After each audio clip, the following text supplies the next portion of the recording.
ओम नमः शिवाय। शिव बने मछुए।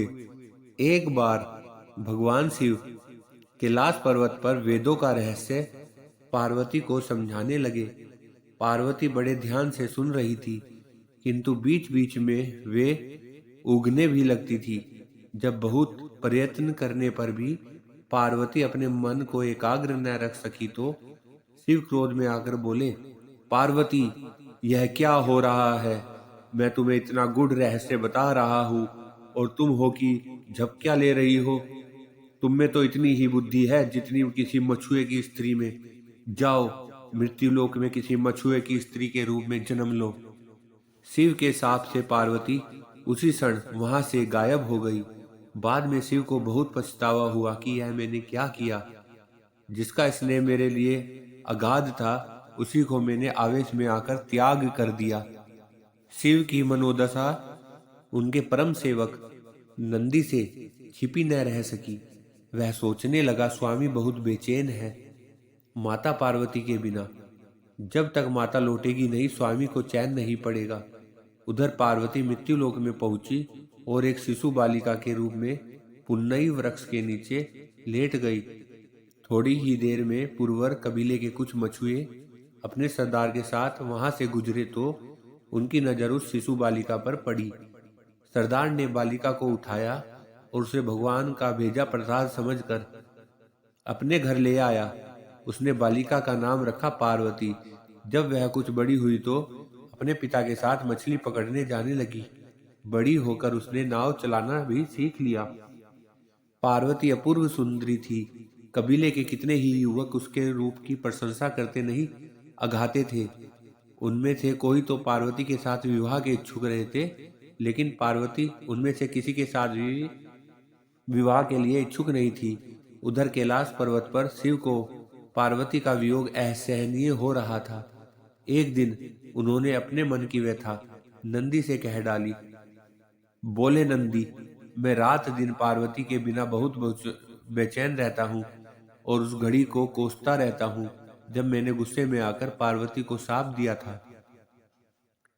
काश उस समय मैंने धैर्य से काम लिया होता।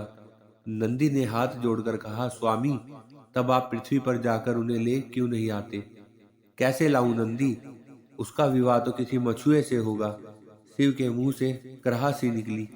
शिव के मन की व्यथा जानकर नंदी विचार करने लगा कि मुझे कोई ऐसा जतन करना चाहिए जिससे स्वामी को मछुआ बनना पड़े। यह विचार करके नंदी ने एक बहुत बड़ी मछली का रूप धारण कर लिया और उस तट की ओर चल पड़ा जिधर परवर कबीले के मछुआरे रहते थे। वहां पहुंचकर मछली बने नंदी ने मछुआरों के बीच आतंक फैला दिया। मछुआरे जल में अपने जाल डालते तो मछली उनके जालों को काट डालती, उनकी नावें पलट देती। मछली का आतंक जब ज्यादा ही बढ़ गया तो कबीले के मुखिया ने घोषणा कर दी, जो भी आदमी इस मछली को पकड़ लाएगा, उसी के साथ मैं अपनी बेटी का विवाह कर दूंगा। अनेक युवकों ने उस मछली को पकड़ने की कोशिश की, लेकिन असफल रहे। असहाय होकर मछुआरे सरदार ने शिव की शरण ली। हे दया के सागर, हे कैलाशपति, हमें इस मछली से छुटकारा दिलाओ। मुखिया की बेटी ने भी शिव की आराधना करते हुए कहा, हे सदाशिव, हे प्रलयंकर, हमारी सहायता करो। अब तो हमें तुम्हारा ही आसरा है प्रभु। शिव ने उनकी पुकार सुनी। एक मछुए का वेश बनाकर वे मुखिया के पास पहुंचे।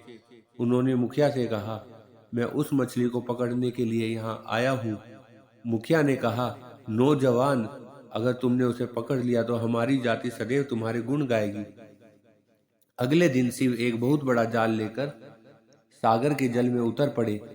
उन्होंने जाल फेंका तो मछली आकर उसमें फंस गई, जो वास्तव में नंदी था। मछली बना नंदी सोचने लगा, मेरा काम हो गया, अब स्वामी और माता का मिलन हो जाएगा।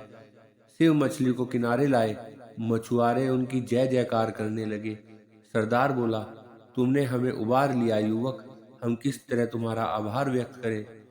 फिर वचन के अनुसार मछुआरे सरदार ने बड़ी धूमधाम से अपनी पुत्री का विवाह उस युवक के साथ कर दिया।